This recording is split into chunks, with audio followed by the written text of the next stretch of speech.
এই গরমে বাড়িতে বানিয়ে ফেলুন মাছের কবিরাজি ঝোল। অতি সুস্বাদু অথচ হালকা। তার জন্য প্রথমে রুই মাছকে লাল করে ভেজে নিতে হবে।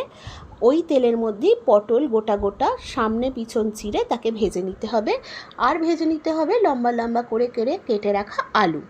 এবার ওই তেলের মধ্যে সামান্য পরিমাণের ঘি দিয়ে থেঁতো করা দারচিনি এলাচ লবঙ্গ দিয়ে ভালো ফোড়নের গন্ধ উঠলে দিয়ে দিতে হবে পেঁয়াজ বাটা। পেঁয়াজ বাটাটা ভালো করে ভেজে নেওয়ার পর এতে দিয়ে দিতে হবে আদা, কাঁচা লঙ্কা আর টক দই বাটা। টক দই দিয়ে আমি সব মশলাটাকে বেটে নিয়েছিলাম। এবার ভালো করে কষে নিয়ে এতে দিয়ে দিতে হবে হলুদ গুঁড়ো, লঙ্কার গুঁড়ো আর চিনি। চিনিটা দেওয়ার কারণ হচ্ছে টক দই পড়েছে আর টেস্টেরও ব্যালেন্স হবে। চিনি দিলে ভালো করে তেল ছেড়ে গেলে এবার দিয়ে দিতে হবে আগে থেকে ভেজে রাখা আলু পটল।